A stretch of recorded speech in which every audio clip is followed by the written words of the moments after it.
Assalamualaikum warahmatullahi wabarakatuh. Adik-adik, hari ini kita belajar bab pecahan ya. Pecahan itu apa sih? Pecahan itu adalah bilangan yang merupakan hasil pecahan bilangan bulat. Misalkan kalau kita gambarkan ada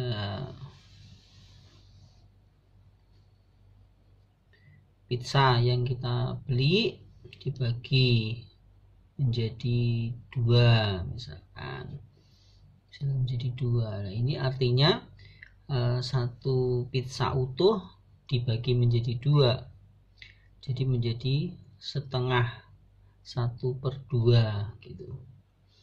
Kalau misalkan kita bagi lagi menjadi 4, nah kita bagi menjadi 4, artinya nanti ada 4 bagian yang terbentuk. Di dalam pembahasan ini nanti ada yang disebut dengan penyebut dan juga disebut dengan pembilang. Kalau misalkan kita notasikan atau kita beri lambang, misalkan penyebut itu A per B, A per B. Jadi kalau ini tadi A itu adalah pembilang, sedangkan yang B ini adalah penyebut. Nah, bentuk ini nanti kalau kita contohkan, misalkan kalau tadi kan saya berikan bentuk lingkaran, misalkan kalau kita sebut misalkan seperti ini, kita sudah bagi 4, berarti kalau kita misalkan ada hasil 1 aja, 1 ini berarti kita bisa sebut 1/4 bagian.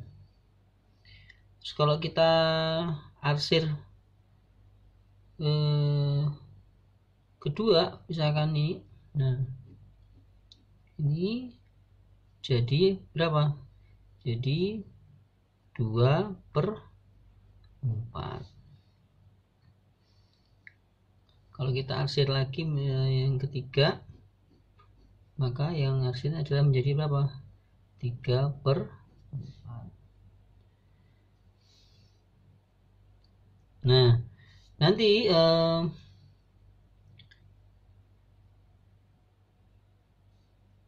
kita akan ketahui bahwa di dalam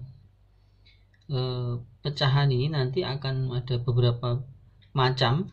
Nah, di sini nanti akan kita bahas bahwa macam-macam pecahan itu ada yang disebut dengan pecahan biasa.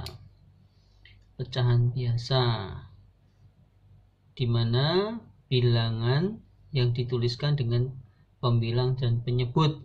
Kalau tadi saya sampaikan A per B, A-nya adalah pembilang, sedangkan B-nya adalah penyebut, di mana penyebutnya tidak boleh sama dengan 0.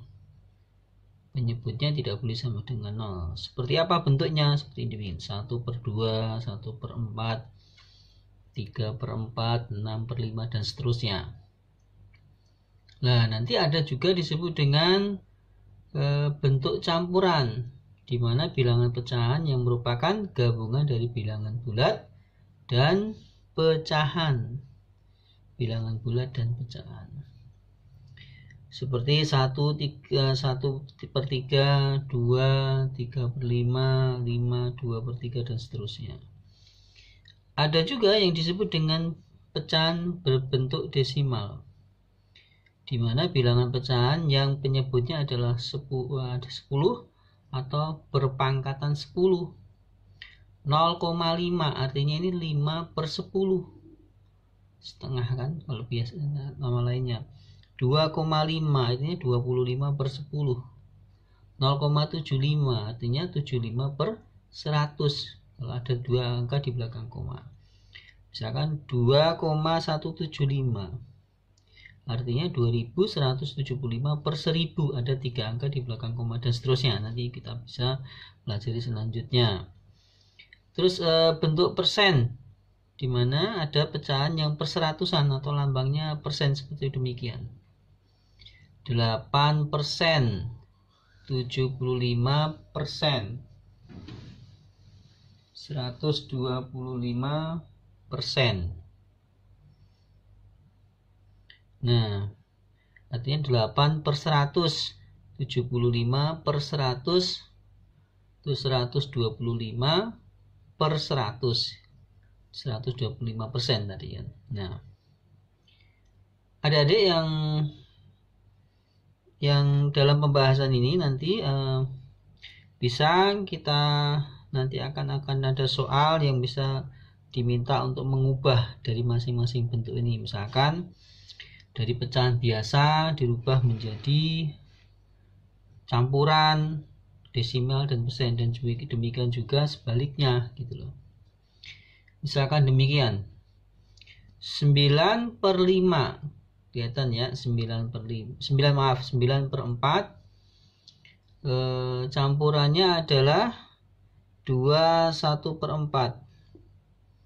Ini didapatkan dari mana? Didapatkan dari 9 dibagi dengan 4. Per ini kan artinya dibagi, 9 dibagi dengan 4. 9 dibagi dengan 4. Misalkan kalau kita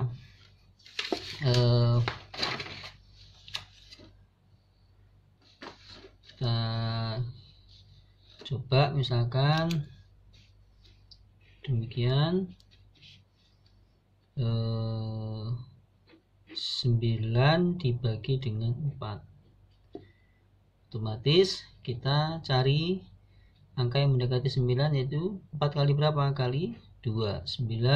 4 kali 2 berarti adalah 8. Nah, 9 kurangi 8 adalah 1.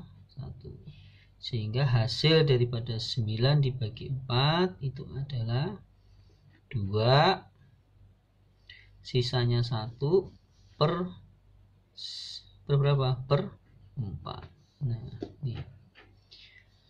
Demikian juga kalau bentuk desimal, bentuk desimal 2,25 didapatkan dari mana? Dan nanti kita bisa hitung. Kalau desimal tadi kan per 100 atau per 10 ya, per pangkatan 10. Nah, misalkan kita lihat di sini 9 per 4. Kalau ingin menjadikan desimal kan nanti bisa per 10 atau per 100, per 1000 dan seterusnya. Kemungkinan ini adalah per 100, sehingga ini harus dikalikan 25 kan untuk biar dia 100. 4 kali 25 adalah 100. Nah, untuk 9 juga sama, dikalikan 25. 9 kali 25 berarti ketemunya 225. Nah, jadi kalau per 100 berarti nanti ada yang 2 angka di belakang koma, 2,25. Nah, ini dari pecahan biasa menjadi desimal. Kalau persennya gimana? Sama, kalau persennya berarti kan tadi persen itu kan per 100. Langsung saja 225%. Nah, bentuknya seperti demikian. Nah, nanti ada pengubahan. Nah, nanti untuk pengubahan bentuk persen demikian. Bentuk-bentuk desimal, bentuk-bentuk. Nah, untuk untuk pengerjaan pecahan nanti ada beberapa operasional yang ada di dalam pecahan seperti demikian. Kita lihat bahwa ada yang pertama penjumlahan pecahan. terus nanti ada pengurangan, terus nanti ada perkalian dan pembagian. Yang pertama, penjumlahan pecahan. Penjumlahan pecahan yang penyebutnya sudah sama dilakukan dengan menjumlah pembilang dengan pembilang yang saja, sedangkan penyebutnya tetap. A per B ditambah C per B sama dengan A plus C per B, dengan penyebut, syaratnya penyebut tidak boleh sama dengan 0. Contohnya demikian, 5 per 6 ditambah 2 per 6 sama penyebutnya. Jadi 5 ditambah 2 sama dengan 7, 6 nya langsung dipindah, 7 per 6. Kalau dibuat pecahan campuran semacam demikian, kalau tadi saya jelaskan. Nah, kalau penjumlahan pecahan yang penyebutnya tidak sama gimana? Dengan otomatis menyamakan dulu penyebutnya, yaitu dengan mencari KPK dari dua penyebut semula. Misalkan contohnya ada penyebut yang berbeda nih, 1 per 2 plus 2 per 3. Ini penyebutnya tidak sama, 2 dengan 3. Nah, kita cari KPK-nya. Kalau 2 dan 3 KPK-nya 6. Jadi 6. Kalau otomatis pembilangan juga harus, kalau misalkan 2 menjadi 6 itu kan dikalikan 3, berarti atas juga kalikan 3. 1 kali 3 3. Nah, ini kalau 3 menjadi 6 kalikan 2, atas juga kalikan 2, berarti 4 ya, sama 4. Otomatis kita tambahkan, jumlahkan 3 plus 4 7 per 6, 7 per 6 sama kita bikin pecahan campuran, misalkan 1 per 6. Untuk pengurangan pecahan sekarang, kalau pengurangan pecahan sama, kalau penyebutnya sama langsung tinggal mengganti biaya tanda operasionalnya. Kalau tadi semula plus sekarang menjadi min, dengan syarat penyebutnya sama, tidak boleh sama dengan 0. Misalkan 3 per 5 dikurang 1 per 5. Nah, ini sama dengan 3 min 1 per 5. Hasilnya 2 per 5. Kalau penyebutnya tidak sama gimana? Seperti tadi, penjumlahan dengan penyebut yang tidak sama. Cari KPK yang ada. Nah, untuk perkalian pecahan, A per B kali C per D. Nah, nanti A per B kali C per D, otomatis A kali C, B kali D, langsung dikalikan. Tetap dengan syarat penyebutnya tidak boleh sama dengan 0. Demikian juga penyebut D tadi juga tidak boleh sama dengan 0. Misalkan 1 per 4 dikali 3 per 6 sama dengan, otomatis langsung 1 kali 3 6, 3 4 kali 6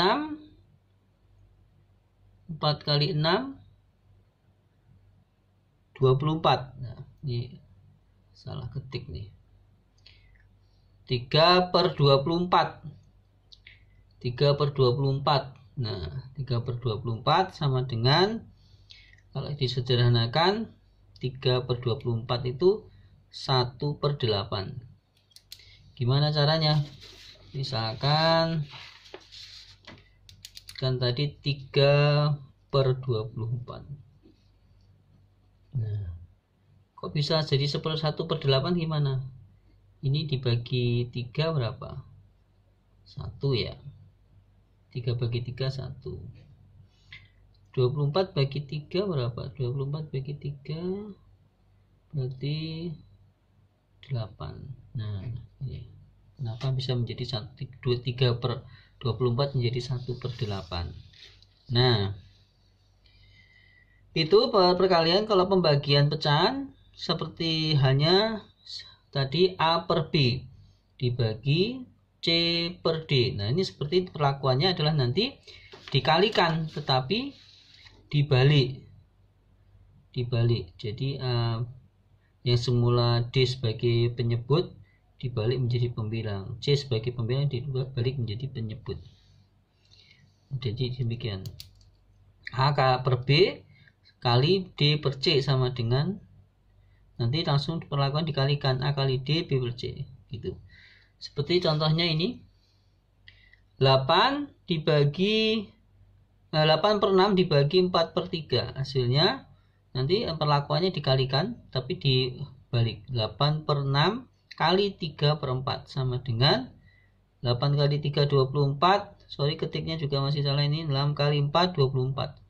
24 bagi 24 hasilnya 1. Nah, sebagai contoh soal, ada contoh soal yang bisa kita kerjakan yang untuk bisa memahamkan kita. Misalkan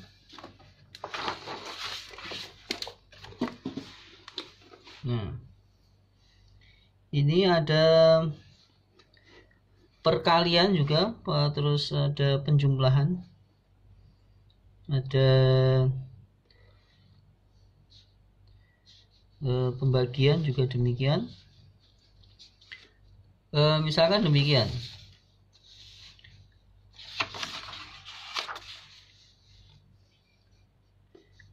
tiga per 8 dikali 6 per 15. Caranya gimana? 3 per 8 dikalikan 6 per 15. 3 per 8 dikali 6 per 15 sama dengan 3 kali 6 18. 8 kali 15 adalah 120 ya. Ya betul, 120.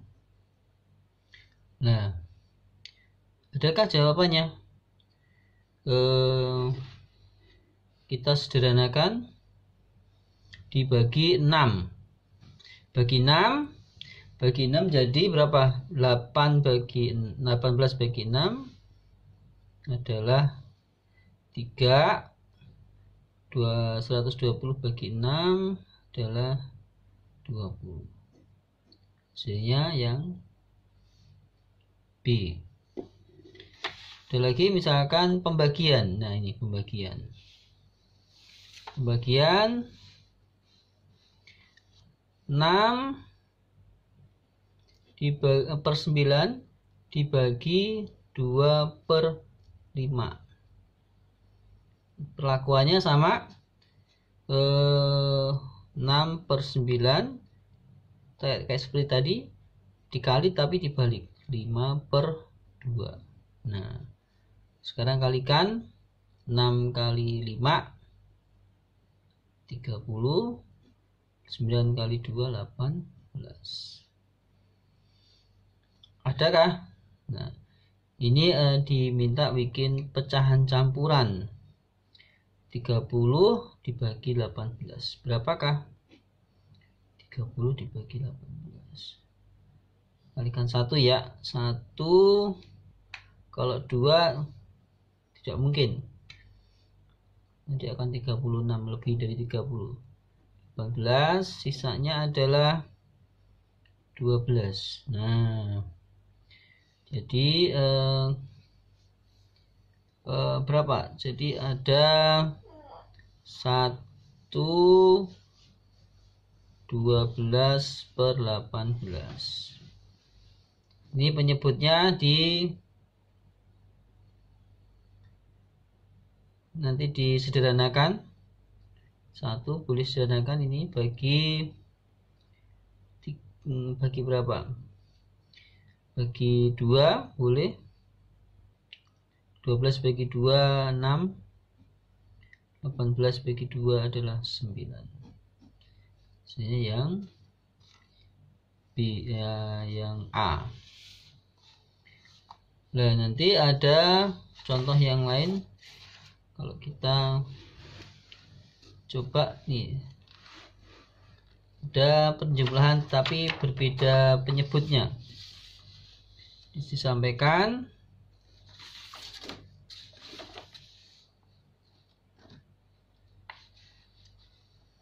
3/7 ditambah 7/9. Nah, penyebutnya tidak sama, harus cari KPK-nya. 7 dengan 9.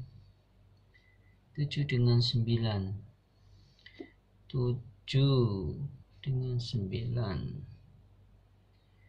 7. Kalau kita 7, 14, 21, 28. Kalau 9, 9, 18, 27,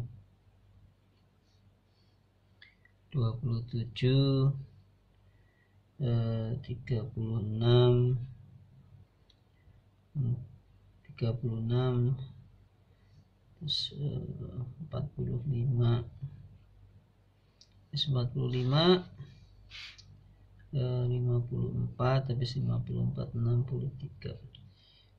Ini lanjutkan lagi, berarti 35, 42, 49, terus 56, terus 63. Penyebutnya akan ketemu dengan KPK 63. Nah, contoh demikian. Kita buat penyebutnya 63. 7 kali berapa biar 63 kali 1, 2, 3, 4, 5, 6, 7, 8, 9 kali 9. Otomatis atas juga kalikan 9, 27.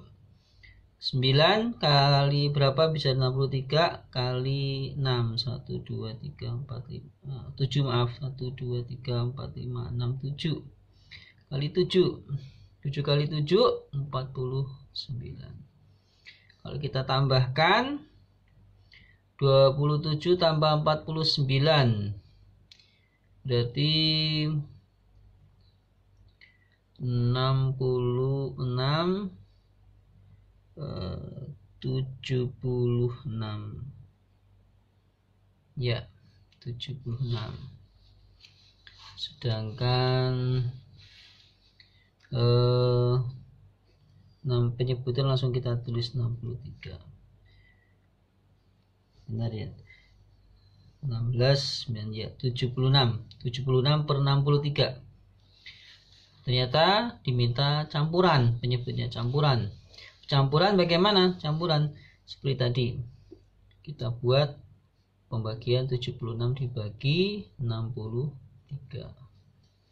1, 63 kurang berarti berapa? 13. Sisanya berarti hasilnya 1 di 13 per 63. Adakah? Sepertinya jawabannya adalah yang D ya. Itu masih banyak lagi contoh-contoh soal yang ada, seperti yang pecahan-pecahan yang campuran yang nanti akan kita bahas selanjutnya. Oke, demikian yang bisa kita sampaikan, semoga bermanfaat. Terima kasih. Assalamualaikum warahmatullahi wabarakatuh.